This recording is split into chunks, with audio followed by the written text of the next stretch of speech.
तुझे देखा तो ये जाना सनम, प्यार होता है दीवाना सनम। मेरा दिल भी कितना पागल है, ये प्यार तो तुमसे करता है।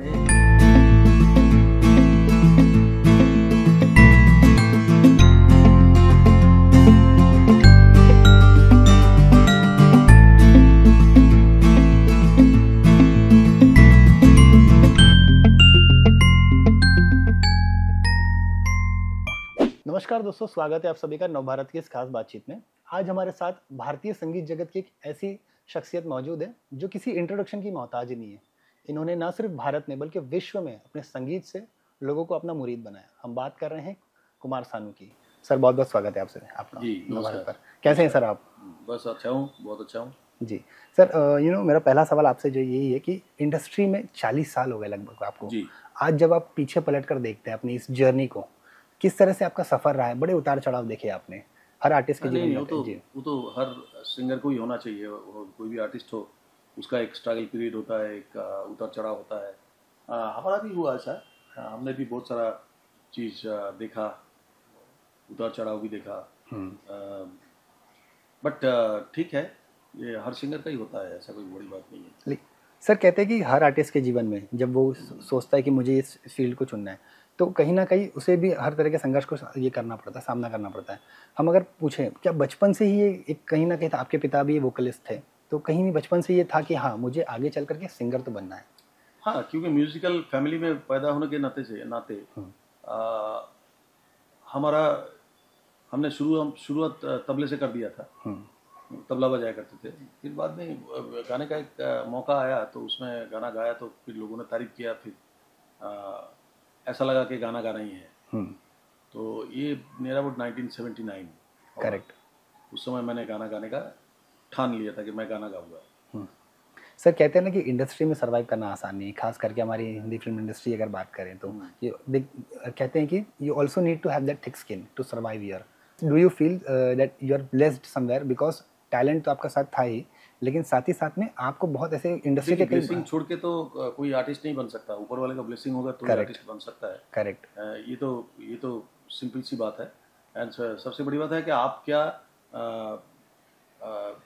दे रहे हो, आपका जो प्रेजेंटेशन है वो क्या है। वो अगर उसमें दम है, उसमें अगर आपका सच्चाई है, तो फिर आप आगे बढ़ते रहोगे। एंड हमने भी वही किया। हमको पहला इंडस्ट्री में लेके आया था जगजीत सिंह जी ने, लेट जगजीत सिंह। एंड उसके बाद कलांजी भाई, आनंद जी भाई, जिन्होंने हमको एक बड़ा मौका दिया था। उससे पहले मैं ज़रूर एक जन का नाम लूँगा, वो है गुलशन कुमार जी। गुलशन जी मुझे बहुत ही हर तरीके से, मतलब उन्होंने मेरे को हेल्प किया। एंड चाहे वो म्यूज़िक फील्ड हो, चाहे वो आर्थिक फील्ड हो, कोई भी तरीके से उन्होंने मेरे को बहुत हेल्प किया। एंड डेफिनेटली इन सब का ब्लेसिंग्स की वजह से ही मैं कुमार सानू बना। सर जावेद अख्तर साहब ने हाल ही में एक कार्यक्रम में कहा भी था, आप थे भी वहाँ पर, कि जब रफ़ी साहब मुकेश दा या किशोर दा जब चले गए, उनकी कमी को पूरा किया आपने, सोनू जी ने, उदित नारायण जी ने। इतनी बड़ी बात जब कहते हैं तो किस तरह की फीलिंग होती है? और साथ ही साथ आपको लगता है कि जब किशोर कुमार सर के साथ में आपकी जब तुलना की जाती थी, बाद में आपको स्ट्रगल करना पड़ा कि मैं उनके स्टाइल के अलावा मैं अपना स्टाइल भी गा सकता हूँ, तो वो कहीं ना कहीं ऑडियंस को, दर्शकों को प्रूव करना भी था करियर के शुरुआत में? नहीं, देखिए, हर एक आर्टिस्ट को फॉलो करना या उसका नकल नहीं करना चाहिए, फॉलो करना चाहिए डेफिनेटली, क्योंकि उनका अच्छा ही जो है उसको एडप्ट कर सकते हो आप। एंड बट क्या है कि अल्टीमेटली आपको आपका आइडेंटिटी बनाने के लिए कुछ करना पड़ता है। करेक्ट। अपना आइडेंटिटी बनाने के लिए आपको कुछ ना कुछ करना ही पड़ेगा। एंड दैट इज़ मैंने वही किया कि किशोरदा में अगर मैं अटके रहता तो फिर मैं कुमार सानू नहीं बनता। करेक्ट। तो इसीलिए, और ये जो बोला कि उनके जाने के बाद एक गैप हो गया था, देखिए जब गैप हुआ था उस समय बहुत सारे आर्टिस्ट थे, बहुत सारे आर्टिस्ट थे। एक आर्टिस्ट नहीं, कम से कम 10 आर्टिस्ट थे उस समय, जो लोग काम करना शुरू कर दिया था एंड काम कर भी रहे थे। लेकिन क्या है कि आपका वही वन सेकेंड वही बात है कि आप क्या प्रेजेंट करते हो, क्या कैसे आपका आप जो काम करते हो उसमें आपका कितना सच्चाई है, कितना डेडिकेशन है, आप अपने आप को कितना एक्सप्लेन करते हो कि भाई आपको कैसे अलग होना है इस आवाज़ से। एंड उसके बाद ये सब चीज़ें मायने रखता है। तो मैंने हर चीज़ को बारीकी से फॉलो किया एंड डेफिनेटली किशोर दा को फॉलो करके इंडस्ट्री में आए। बट एक समय आया जब आशिकी आए थे, तो उस समय मेरे को, उससे पहले भी बहुत सारे गाने आए, बहुत सारे गाने हुए, उसमें से एक आध लोगों को पसंद भी आया था बहुत। जीना तेरी गली में, तेरे हमेशा, गुलशन कुमार, वन सेकेंड, गुलशन कुमार जी, मुझे उन्होंने चांस देके देखा था कि कैसा होता है। एंड आफ्टर आशिकी जब आए तब मेरे को ये सोचने पे मजबूर हो गया था मैं कि अभी मेरे को किशोर दा स्टाइल जो था, बिल्कुल किशोर दा का स्टाइल जो था, उस स्टाइल से मेरे को थोड़ा सा एक अपना स्टाइल बनाने का कोशिश करना चाहिए। क्योंकि एक पिक्चर में 10 के 10 गाना है एंड ये एक बहुत बड़ा मौका था मेरे लिए एंड मैं उसका सही इस्तेमाल किया। मैं अपने आप को थोड़ा सा अलग करके गाना किया। हालांकि उस गाने में स्टाइल मेरा किशोर दा का ही था, बट क्या है कि अपना अपना वॉइस को इस्तेमाल किया मैंने, थोड़ा सा हल्का सा नेजल टोन जो मेरा नेचुरल है उसको यूज़ किया। एंड जो मैं पहले छुपा के करते थे जब किशोर दा के गाने गाते थे, एंड जब बाकी लोगों का साथ जब काम किए तो उसमें किशोर दा का झलक हर गाने में आपको नज़र आएगा। लेकिन आफ्टर आशिकी से मैं कोशिश किया कि अपने आप को एक अलग पहचान, आइडेंटिटी देने के लिए, एंड उसमें लोगों ने पसंद किया, तब मैं बना। सर आशिकी के गाने से ही आपने कहीं ना कहीं जो अपना किशोर कुमार, कुमार सानू जो स्टाइल है, तो ये कह सकते हैं कि आशिकी से वो आपका स्टाइल उभर के आया। तो ना कुछ अगर सर लाइंस अगर आप सुनाना चाहें इस एल्बम का, तो क्योंकि वो एवरग्रीन है, दर्शक हमेशा से सुनना चाहते हैं आपसे। सुन सुन सुन बरसात की धुन सुन, बहुत बारिश हो रहा है, अब आप लोग इंटरव्यू कर रहे हैं। सुन सुन सुन बरसात की धुन सुन, बिजली चमकी लिपट गए हम, बादल गरजा सिमट गए हम, ये है कितना अच्छा शगुन। सुन सुन सुन बरसात की धुन सुन, सुन सुन सुन बरसात की धुन सुन।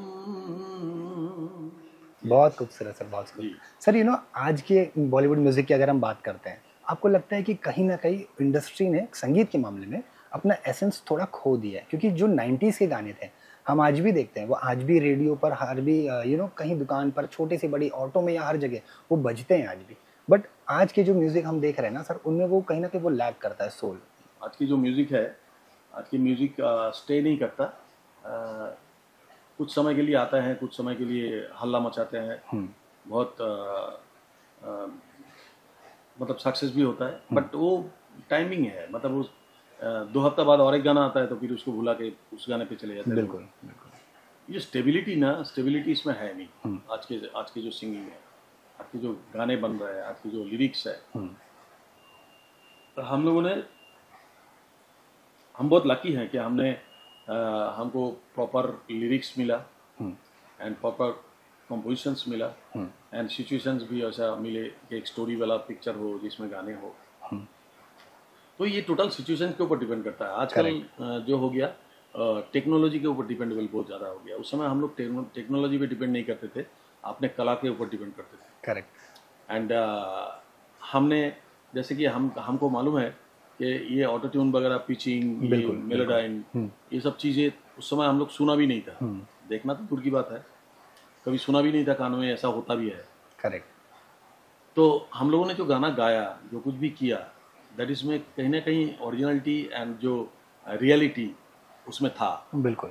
तभी जाके वो लोगों को दिल को छुआ एंड दिल में बहुत दिन से वो घर कर रहा है। करेक्ट। एंड आज के ज़माने में एक सिंगर का डेडिकेशन तभी कम हो जाता है जब वो जान जाते हैं कि हम गलत भी गाए वो ठीक हो जाएगा। करेक्ट। करेक्ट। तो उसका जो क्या बोलता है, उसको दिमाग को जो सही जगह पे लगाना एंड बहुत सोचना गाने के लिए, जिसको डेडिकेशन आप कह सकते हो, एंड उसमें वो कमी हो जाती है। क्योंकि उसको कहीं से ना कहीं से कॉन्फिडेंस मिल जाता है कि मशीन तो है। करेक्ट। डोंट वरी, हम एक लाइन करके गाते जाएंगे यार, जो टुकड़ा अच्छा लगेगा उसको जोड़ जोड़ के फिर गाना बन जाएगा। तो ये जो चीज़ें होता है ना, इसमें आप जैसे आप कोई भी चीज़ आसान हो जाता है, बिल्कुल, तो उसका महत्व तो कम हो जाता है। करेक्ट। एंड कोई भी चीज़ अगर डिफिकल्टीज होता है पाने के लिए, तो वो उसका दाम कहीं ना कहीं बढ़ जाता है। तो इसी तरह से जो जो हम लोगों ने गाए तो उसमें हमको इतना ज़्यादा कॉन्शियसनेस हुआ करता था एक गाना गाने से पहले कि भाई हम कहीं ना कहीं मिस्टेक अगर कर दिया तो फिर दोबारा रिकॉर्डिंग करना पड़ेगा शुरू से लेके अभी। तो ये जो एक डर, और डर की वजह से जो कंसंट्रेशन वो इतना ज़्यादा हो जाता था कि हम उस गाने को 100% देने का कोशिश करते थे। बिल्कुल। उसका ही नतीजा है जो आज भी लोग इस तरह से इस गाने को सुन रहे हैं। हाँ सर, आप एक ऐसे सिंगर रहे ना जिन्होंने अपने गाने में ही खुल के एक्सप्रेस नहीं किया, अपनी रियल लाइफ में भी अपनी बातों को हमेशा खोल करके कहते हैं आप जी। और आज वल्गर लिरिक्स को लेकर के बहुत सारी चीज़ें चलती हैं। हमेशा लता जी भी इस बारे में इसके विरोध करती थी। आपको लगता है कि इन चीज़ों पे थोड़ा वो होना चाहिए, कंट्रोल होना चाहिए, क्योंकि हमारी जो अभी की जनरेशन है उनको एक्चुअल लिरिक्स नहीं मिल पा रहा है। कंट्रोल कौन करेगा? सबसे बड़ी बात ये क्या है, हर सेलिब्रिटीज का एक लाइबिलिटीज होता है कि भाई हमें समाज को कुछ अच्छा चीज़ दे और जिसमें समाज के परिवर्तन होए या लोगों के अंदर, यंग जनरेशन के अंदर वो भावनाएं आए। तो ये जो थिंकिंग है ना, ये थिंकिंग अभी है नहीं कोई भी हीरोज का, बिल्कुल, या कोई भी प्रोड्यूसर, बोलिए प्रोड्यूसर तो नहीं, एक्चुअली डायरेक्टर, करेक्ट, जो स्टोरी राइटर, राइट, इन लोगों को इस पे ध्यान देना चाहिए कि भाई हम समाज को क्या देने जा रहे हैं। कोई मैसेज है हमारे पिक्चर में? बिल्कुल, हमारे पिक्चर में अगर कोई मैसेज हो तो वो समझ में असर करता है। करेक्ट। तो अगर आप देखिए कोई भी अच्छा मैसेज देंगे तो समाज में अच्छा असर पड़ेगा, अगर बुरा मैसेज देंगे तो बुरा असर पड़ेगा। तो नेचुरली ये depends on them, those who are making the film. Correct. जो छोटे छोटे कड़ी जुड़े हुए हैं उस सबको उतना ही रिस्पॉन्सिबिलिटी लेना पड़ेगा। करेक्ट। कि भाई हम मूवी बनाना, पैसा कमाना इज नॉट द क्राइटेरिया। पैसा तो कमा लेंगे आप तो बताते भी है, टीवी में भी बताते हैं आप कि भाई इतना करोड़ का कमाई हुआ, इतना करोड़ का कलेक्शन हुआ, आप कमा तो लेंगे, लेकिन आपको एक बार रात को सो के सोचना चाहिए कि हमने जो फिल्म बनाई इस फिल्म में हमने क्या मैसेज दिया बिल्कुल ऑडियंस को, या तो जनरेशन्स को।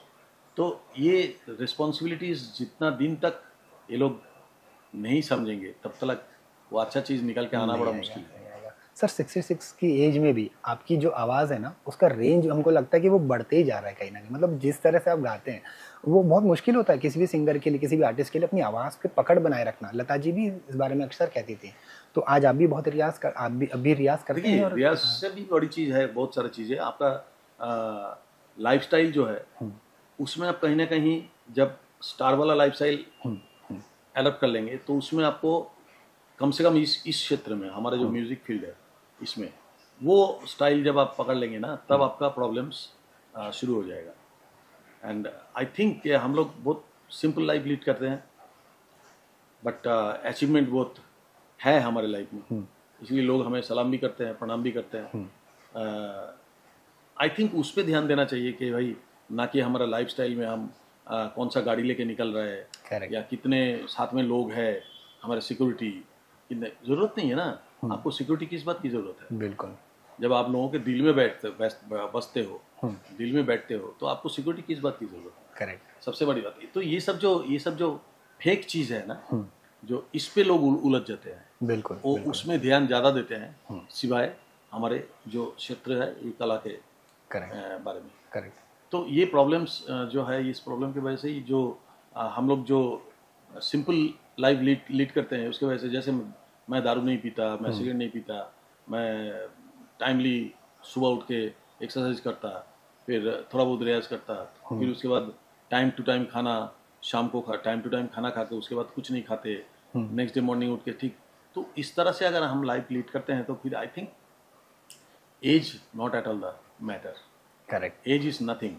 एज को आप आराम से कंट्रोल कर सकते हो जब आपका लाइफस्टाइल के ऊपर टोटल डिपेंड करता है। बिल्कुल। आप अगर रात को 2 बजे सो रहे हो, सुबह 10 बजे 11 बजे उठ रहे हो, फिर आप दोपहर का खाना कब खाओगे, ब्रेकफास्ट कब करोगे, कब क्या, सब गड़बड़ा जाता है। करेक्ट। जो एक सिस्टम जो है ऊपर वाले ने बना के भेजा, ये सुबह होना, शाम होना, कब धूप निकलेगा, कब धूप ढलेगा, ये जो सिस्टम बना के रखा उन्होंने, वो ये सिस्टम को हम लोगों को ये सिस्टम के अनुसार चलना चाहिए। करेक्ट। ना कि हम इस सिस्टम के खिलाफ जाके कुछ करें। बिल्कुल। तो जब सोना है तब सोना है, जब जागना है तब जागना है, जब खाना है तब खाना है।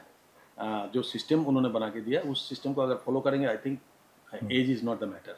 करेक्ट। सर आपको लगता है कि इंडस्ट्री में आज भी म्यूजिक कंपनीज की अगर बात करूँ तो कहीं ना कहीं एक लॉबी चलती है, क्योंकि आज भी ना ऐसा मैंने कई मेरे फ्रेंड्स को भी सुना है, वो कहते हैं कि हमें कुमार सानू जी के और गाने सुनने, हमें सोनू निगम जी के और गाने सुनने, या अलका जी के, पर उतने गाने क्यों नहीं मिलते। कई बार म्यूजिक ऐप्स भी जब ओपन करते हैं तो बैनर पे नए सिंगर्स के गाने होते हैं, कुछ चुनिंदा। देखिए आप ये आप जो क्वेश्चन कर रहा है, इसमें इसमें ना 2-3 चीज़ मार्क होता है। एक तो है कि हमारे यहाँ पे अभी 500 सिंगर लाइन से बैठे हुए हैं, करेक्ट। ठीक है। अच्छा, अभी वो लोग क्या पैसा देके गाना चाहते हैं? हम लोग पैसा लेके गाते हैं आज भी। आपने कॉम्प्रोमाइज यहाँ पे हो जाता है, कॉम्प्रोमाइज नहीं किया। हाँ, कंपैरिजन हो जाता है इसमें। कंपनीज बोलिए, कोई भी बोलिए, वो उसको अगर मेरे को गवाना है, अगर कुमार सानू को गवाना है, तो he have to give respect and money and proper जगह पे हमको पुट करना पड़ेगा, क्योंकि पैसा अगर खर्चा करेंगे तो उसको प्रॉपर जगह पे पुट करना पड़ेगा। तो ये सब क्वेश्चन नहीं आता है न्यू कमर्स के लिए। अभी न्यू कमर्स क्या करते हैं कि पैसा देते हैं, देके गाना गाते हैं, तो वो लोग सोचते हैं कि सिंगिंग का तो कोई महत्व अभी है ही नहीं पिक्चर में, गाना रखे या ना रखे कोई बदर नहीं करता, बदर ही नहीं करता। पिक्चर हमारा ग्रैंडर होना चाहिए, ये सब सोचते हैं। करेक्ट। और बहुत ज़्यादा वल्गर सीन दिखाई देंगे ताकि लोग, यंग जनरेशन अट्रैक्ट हो जाए उसमें। आप वल्गर दिखा देंगे तो वो सब चीज़ में ध्यान ज़्यादा हो गया। जो म्यूज़िक का जो एक प्रायोरिटी था, बिल्कुल, जो पहले म्यूज़िक रिलीज़ होगा, म्यूज़िक सुन के क्राउड जो है वो आएगा हॉल में देखने के लिए। करेक्ट। ये जो डिपेंडेंस था पहले, उन लोगों ने इन चीज़ को हटा करने का कोशिश किया एंड कोशिश कर रहा है, लेकिन सक्सेस तो हो नहीं रहा। मेरे को लगता है घूम फिर के वही आएगा जो सिस्टम पहले था, वही सिस्टम में आएगा लोग। तो जो भी है, ये सिस्टम वो लोग कोशिश कर रहे हैं, बट आई थिंक उसमें वो सक्सेस नहीं हो पाएगा। और दूसरी बात है कि कैपेबिलिटी आज भी हमें है, जो हम गाना गा सकते हैं, कोई भी गाना हमें दे दो तो हम गा सकते हैं। करेक्ट। वो कैपेबिलिटी हमें है। सो ये दे आर थिंकिंग कि वो सस्ते के ऊपर पैसा कमाने का सोचेगा या कुछ क्रिएट करेगा। करेक्ट। ये उनको सोचना है। सर, आप उस जनरेशन के सिंगर से आते हैं ना, जो जिनके गाने, कई बार ऐसा होता था कि गाने की वजह से फिल्म चल जाती थी। बहुत सारा हुआ है। बिल्कुल, ऐसा बहुत सारा हुआ है। हाँ। एक नहीं, बहुत सारा ऐसा फिल्म आया जो गाने की वजह से फिल्म चल गया। एंड बहुत सारे हीरोज को लोग जानते नहीं थे, कौन हीरो है कौन हीरोइन है। हाँ, तो ऐसा गाना इतना पावरफुल, देखिए मैं तब से आपको बोल रहा हूँ, गाने का जो प्रायोरिटी जो था पहले, प्रायोरिटी इसलिए दिया जाता था कि गाना एक बहुत बड़ा टेरिटरी था। करेक्ट। कि भाई गाना अगर अच्छा हिट हो गया, गाना चल गया, तो हमारा पिक्चर चल जाएगा। बिल्कुल, कम से कम 10 हफ्ता तो चल जाएगा, क्योंकि वो गाने की वजह से लोग देखने आएगा। तो ये जो सिस्टम था पहले, ये अभी है नहीं। अभी हम लोगों ने बहुत किया, हम लोगों ने देखा। अभी ये कुछ बेवकूफ़ लोग हैं जो लोग सोचते हैं, पता नहीं उसका दिमाग में क्या चलता है या नहीं चलता है, बट उनका बेवकूफ़ी जो है वो हमारे समाज में बहुत बुरा असर फेंक रहा है। बिल्कुल, बुरा असर कर रहा है। उसको वो कोई समझाना चाहिए जाकर, करेक्ट, भाई तुम ऐसा मत करो। करेक्ट। सर, हमारे दर्शक जो है ना, आपका एक गाना है मेरा दिल भी कितना पागल है, वो उसके बड़े फैन है, और वो कुछ लाइन अगर आप हमारे दर्शकों के लिए गुनगुना दे तो बहुत बहुत, वो आज भी बहुत सुनने मिलता है। मेरा दिल भी कितना पागल है, ये प्यार तो तुमसे करता है। मेरा दिल भी कितना पागल है, ये प्यार तो तुमसे करता है। पर सामने जब तुम आते हो, पर सामने जब तुम आते हो, कुछ भी कहने से डरता है। ओ मेरे साजन, ओ मेरे साजन, साजन साजन मेरे साजन। बहुत खूबसूरत सर, बहुत खूबसूरत सर। जैसे कि ना, मैं इंस्टाग्राम पे भी अभी देख रहा था, आपकी आवाज़ को इतना अच्छे से वो कॉपी करके एआई की मदद से वो किसी भी नए गाने में डाल देते हैं। आपको लगता है कि ये थ्रेट है कहीं ना कहीं आने वाले समय के लिए? देखिए, एआई का माइनस पॉइंट बहुत ज़्यादा हो गया आजकल, क्योंकि हमारे देश के लिए माइनस पॉइंट बहुत ज़्यादा होगा, क्योंकि हमारे देश में लोग थोड़ा सा अलग ही रास्ते से चलने का कोशिश करते हैं। तो एआई का बेनिफिट भी बहुत है, और एआई का definitely it's a threat, definitely, and definitely इसके ऊपर कुछ वर्कआउट होना चाहिए। बिल्कुल। एआई आपका वॉइस को इमिटेट करके सेम फ्रीक्वेंसी में वॉइस आपको ला देंगे, सब कुछ कर देंगे, लेकिन एआई को पूछिए कि एआई फीलिंग्स ला सकते हैं क्या? बिल्कुल। मेन चीज़ वही है, इमोशंस और फीलिंग्स। जिस गाने में जो फीलिंग्स होना चाहिए वो फीलिंग्स तो लाना पड़ेगा ना। करेक्ट। वो तो सिंगिंग देखिए ऊपर वाला पूछ देके भेजता है जिसमें वो एक एक एक कड़ी हाथ में रखते हैं अपना, बिल्कुल, कि भाई हम सब तुमको नहीं देंगे, हाँ, एक कड़ी हमारे हाथ में रहेगा। एंड वो कड़ी है जो फीलिंग्स, एंड उस गाने का जो फील होता है, कहाँ सॉफ्ट करना है, कहाँ लाउड करना है, ये आपको मशीन नहीं दे पाएगा। Correct, you have to do it your, अपना अपना एक क्रिएटिविटी आपको करना पड़ेगा। बिल्कुल। सर आपके करियर की अगर बात करूँ तो अब में आप आज के जो सिंगर्स हैं, आपको क्या लगता है कि ऐसी कौन सी चीज़ें हैं जो चैलेंजेस अब उनको फेस नहीं करना पड़ता, जो आपके जनरेशन ने फेस किया है? डेफिनेटली बहुत सारे चैलेंज होता था। अभी हमारे एक चैलेंज, मैं छोटा सा एक आपको एग्जांपल दे देता हूँ। क्या हम जब गाना गाते थे, समझ लीजिए म्यूजिशियंस 105 म्यूजिशियंस, 110 म्यूजिशियंस फ्लोर पे बैठे हुए होते हैं, हम लोग सिंगर रूम में हम गाते हैं। तो सोचिए, और ट्रैक होता था, 2 ही ट्रैक, 2 ही ट्रैक होता था। अगर आपको कोई मिस्टेक हो जाता है तो फिर शुरू से लेके सारे म्यूजिशियंस हमको शुरू से लेके दोबारा टेक करना पड़ेगा। ओके, तो इसमें सोचिए कि हमको कितना, हमारा कॉन्शियसनेस बोलिए, हमारा डेडिकेशन बोलिए, हमारा जो एक उसको क्या बोलता है कि बहुत ज़्यादा टेंशन बिल्टअप होके, जो एक कंसंट्रेशन में बहुत ज़्यादा इफेक्ट होता था, कि हम बहुत ज़्यादा कंसंट्रेट करते थे गाने में। तो उसके वजह से हम एक चांस में गाना रिकॉर्ड करते थे, सब लोग सही बजाते थे, हम सही गाते थे, गा के हम लोग गाना रिकॉर्ड करते थे। आज के ज़माने में ये चीज़ है नहीं। म्यूज़िक कब बजा के गया किसी को मालूम नहीं है। और आपके पास 200 ट्रैक है, अब 200 ट्रैक में 10 ट्रैक में आप गा दीजिए, फिर उनमें से जो जो अच्छा होगा उसको निकल के हम गाना बना लेंगे। तो सिंगर का जो टेंशन है ही नहीं। करेक्ट, सिंगर का टेंशन है ही नहीं। वो जानते हैं कि मैं चिल्ला सकता हूँ, मैं कर सकता हूँ, मैं कर दूंगा, वो लोग कर लेगा, हाँ, हम कर देंगे, आप लोग कर लीजिए। हम लोग ये कभी ज़िंदगी में सोच ही नहीं सकता था कि रिकॉर्डिस्ट को जाके बोलूँ बाकी आप कर लीजिए। अच्छा, ये बात बोल ही नहीं सकता था। आज के सब बोलते हैं कि बस ठीक है बाकी हम कर लेंगे, आप चिंता ना करो, बाकी हम कर लेंगे। अरे भाई बाकी क्या करोगे? करेक्ट, क्रिएटिविटी तो हम में है, हम क्रिएट करेंगे तब तुम कुछ करोगे। करेक्ट, तो ये जो चीज़ें हैं ना, इसमें टेंशन आपका हल्का हो गया, तो आपका डेडिकेशन कम हो गया, आपका कंसंट्रेशन कम हो गया, तो आप अच्छे प्रोडक्ट कैसे दे सकते हो? करेक्ट, आज सबसे बड़ी बात है कि वॉइस प्रेफरेंस जो था पहले, एक वॉइस चल रहा है आगे, बिल्कुल, पीछे सपोर्टिंग म्यूजिक आता था। करेक्ट, आज वॉइस को सप्रेस करके म्यूजिक बहुत ज़्यादा हो गया। हाँ, आपको घेर लिया म्यूजिक से, तो आपका वॉइस कैसे भी हो चलेगा, बिल्कुल, फटा फूटा काटा कूटा जो भी है, आप जितना उतना पतला हो मोटा हो कोई फर्क नहीं पड़ता।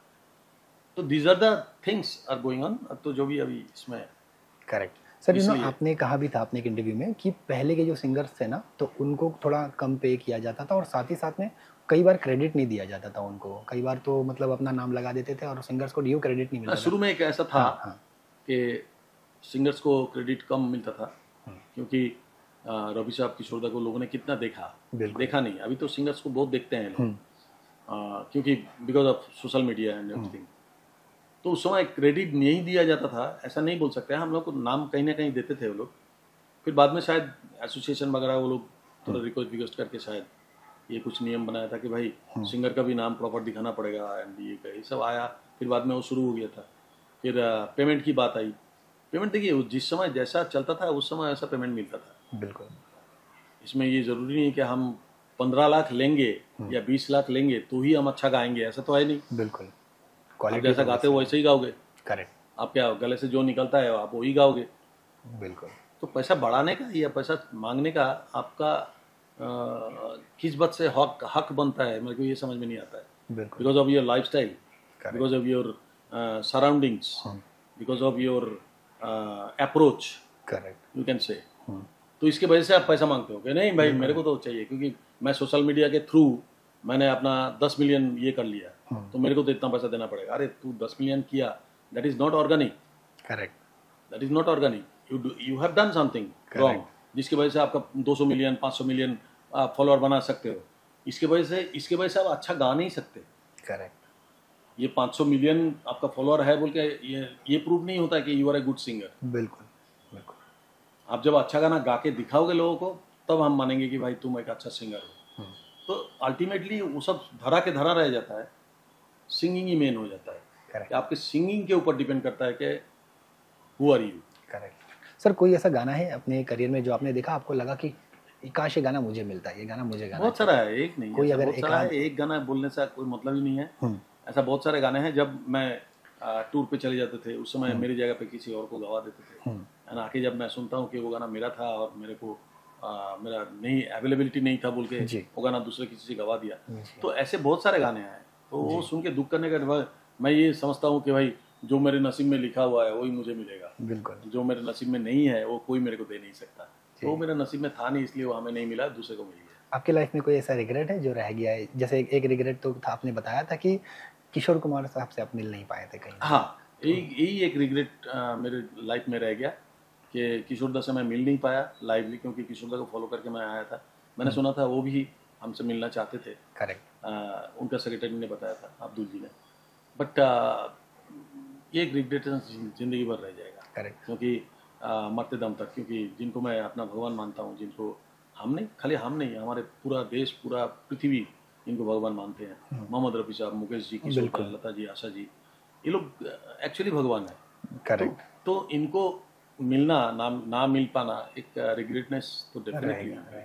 आज के जनरेशन के सिंगर्स की अगर बात करूँ सर, तो कोई एक ऐसा सिंगर आपके जहन में है जो आपको लगता है कि हाँ ये इंडियन सिंगिंग को, इंडियन म्यूजिक को जस्टिफाई करता है? ऐसा तो मेरे को अभी कुछ लगता नहीं है। सभी अच्छा गा रहे हैं। अरिजीत के बारे में आपकी क्या राय है? सब अच्छा गा रहे हैं, नहीं किसी एक के बारे में बोल के कोई फायदा नहीं है। सब अच्छा गा रहे हैं, सब अच्छा गाते भी है जी, सब में वो कैपेबिलिटी है। लेकिन आपको खाली होने से, गला होने से ही, अच्छा होने से ही नहीं चलेगा जी। साथ में आपको वो सब चीज़ें भी मिलना जरूरी है। अच्छा हीरो, अच्छा सिचुएशन, अच्छा स्टोरी, अच्छा कंपोजिशन, अच्छा लिरिक्स, ये सब आपको होना बहुत जरूरी है। साथ में आप का कैपेबिलिटी तब प्रूव होता है जब आप टेक्नोलॉजी का इस्तेमाल नहीं करते हो। Correct, correct. टेक्नोलॉजी का इस्तेमाल ना करके आप एक करके बताओ, फिर हम माने। करेक्ट। आप एक गाना गाने के बाद उसको लेके पड़ जाता है, 15 दिन उसके ऊपर वर्किंग चल रहा है उस गाने के ऊपर। क्यों? क्या ना उसको पिचिंग करना है, उसको मेलोडाइन करना है, उसका सब ठीक करना है, उसका टोनल ठीक करना है। वाई? करेक्ट। हम लोगों ने कभी किया ही नहीं जिंदगी में। करेक्ट। आज भी हम गाना गाते हैं, हमको जरूरत नहीं पड़ती बिल्कुल कि भाई ये करो वो करो, हमको जरूरत ही नहीं पड़ती, क्योंकि हम जो गा के आते हैं ऑलमोस्ट 98% कंप्लीट हो जाता है। करेक्ट। उसके बाद मिक्सिंग में जो होता है। तो वही मैं बोल रहा हूँ कि all depends on good singing. क्या? और गुड सिंगिंग खाली नहीं, गुड सिंगिंग के साथ आपको सारे एटमॉस्फेयर जो है, सारे जो सराउंडिंग्स है, वो भी अच्छा होना जरूरी है।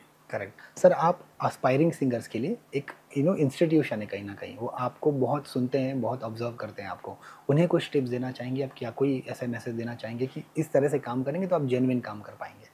देखिए, मैं सबको यही बोलूँगा कि टेक्नोलॉजी के ऊपर पूरा भरोसा मत करो जी। सिंगिंग एक ऐसी कला है, या तो एक्टिंग बोलो, सिंगिंग बोलो। एक्टिंग में तो आपको पिचिंग मेलोडाइन नहीं कर सकते हैं, आप उसको फिल्टर कर सकते हो देखने को सुंदर लगने के लिए, कुछ और कर सकते हो। बट सिंगिंग में जो है ना, you have to give your 100% to the. तो आपको ना टेक्नोलॉजी के ऊपर डिपेंड करके अगर गाना गाने जाओगे, ये दिमाग से आप निकाल दो कि वहाँ पे सोच लो कि आपके पास कुछ भी नहीं है, एक रिकॉर्डर है, आप रिकॉर्ड कर रहे हो जी। आप सोचो कि आपको पूरा गाना ठीक से पूरा एंड तक गाना है अच्छी तरह से जी। तो आप टेक्नोलॉजी के बात एकदम दिमाग से निकाल दो कि भाई टेक्नोलॉजी हमें ठीक कर देगा। नो, तब आप कभी सिंगर नहीं बन पाओगे, अपना आइडेंटिफिकेशन नहीं बना पाओगे एटलीस्ट। करेक्ट। ये तो 100% है, अपना आइडेंटिफिकेशन आप नहीं बना पाओगे। दूसरी बात है कि आप किसी को अगर नकल करते हो तो उनका वॉइस इमिटेट मत करो, उनका अच्छा ही ले लो, उनका जो स्टाइल ऑफ सिंगिंग या उनका जो छोटा छोटा बारीकियां, जो खूबसूरती है, उसको आप एडप्ट कर लो। लेकिन आप ना वॉइस को कभी भी दूसरे का वॉइस के साथ इमिटेट नहीं करना। आपका जो वॉइस ऊपर वाले ने देके भेजा उसके ऊपर वो सब इम्प्लीमेंट करो, तो फिर एक नया चीज़ का आप आइडेंटिटी बना सकते हो, ये एक चांसेस है। एंड दूसरी बात यह है कि ध्यान रखो कि कंपोजिशंस भी आपके पसंद के करीब हो, एंड लिरिकली आप थोड़ा सा ऑब्जेक्शन करना शुरू कर दो कि हम ये लिरिक्स नहीं गाएंगे, इसकी जगह कोई दूसरा लिख दीजिए, दूसरा बात लिख दीजिए। तो वल्गरिटी से आप मुक्त हो जाएंगे, तो आपको एक फ्रेशनेस फील होगा। जब आप गाना गा के आएंगे तो आपको लगेगा कि हाँ, आज हमने गाना गाया है। इंटरव्यू अधूरा रह जाएगा अगर हम आपसे डीडीएलजे का आपका जो आइकॉनिक सॉन्ग है, तुझे देखा तो ये जाना सनम, ना सुने। तुझे देखा तो ये जाना सनम, प्यार होता है दीवाना सनम, तुझे देखा तो ये जाना सनम, प्यार होता है दीवाना सनम, अब यहाँ से कहाँ जाए हम, तेरी बाहों में मर जाए हम, तुझे देखा तो ये जाना सनम। मैं एक चीज बोलना चाहता हूँ कि मैं एक बीड़ा उठाया जो 90s के गाने लोग मिस करते हैं जी। हमने भी सुना 90s के गाने, क्योंकि हम अभी हाल ही में ऑल सोल्ड आउट शोज करके आया अमेरिका में 14 shows, all sold out shows, and huge crowd applause and huge crowd and super success. तो मैंने देखा कि they want 90s song, 90s type of song, correct, they want, इसलिए मेरा sold out हुआ सब शोज। तो मैंने एक यूट्यूब चैनल खोला जिसका नाम है कुमार सानू ऑफिशियल जी, जिसमें मैं हर हफ्ता 10 दिन में एक गाना रिलीज करता हूँ। मुझे लगता है सर 15 लाख के ऊपर सब्सक्राइबर्स ऑलरेडी हैं उधर पे। हाँ, ज़्यादा ही हाँ। एंड सब्सक्राइबर नहीं, व्यूज एंड सब्सक्राइबर तो उतना नहीं हुआ अभी तक, अभी तो मेरा बस 2-3-4 महीने ही हुआ खोला। एंड इसमें हर हफ्ते 10 दिन में एक नया गाना आता है जिसमें आपको टोटल 90s का फील्ड, 90s का जो लिरिक्स टाइप, उस टाइप का गाना, but it's a new song, but वही फील, वही जो एरा था उस टाइप का गाना मैं लेके पब्लिक के सामने जा रहा हूँ। एंड आज एक गाना सुबह 10 बजे रिलीज हुआ। Okay, yes. क्या नाम है इस गाने का? तेरे बिन लागे ना दिल। 2 लाइन अगर वो गाना ऐसा था, उसका एक छोटा सा हुक लाइन है, हाँ। तेरे बिन लागे ना दिल, लागे ना दिल, लागे ना मेरा, तेरे बिन लागे ना दिल, लागे ना दिल, लागे ना मेरा। ये हुक लाइन मैं बता दिया, बट आप गाना सुनेंगे तो आपको मजा आएगा, बहुत ही मेलोडियस गाना है। एंड ये गाना आज रिलीज हुआ जी। तो वो जो है ना, मैं जो बीड़ा उठाया, मैं ऑडियंस को आज भी बोलना चाहता हूँ कि भाई हफ्ता 10 दिन में आपको एक गाना नया मिलता रहेगा। हमारे फैंस को हम कभी भी दुखी नहीं देख सकता। Thank you so much, thank you so much. तो ये थे कुमार सानू हमारे साथ, बहुत बहुत शुक्रिया।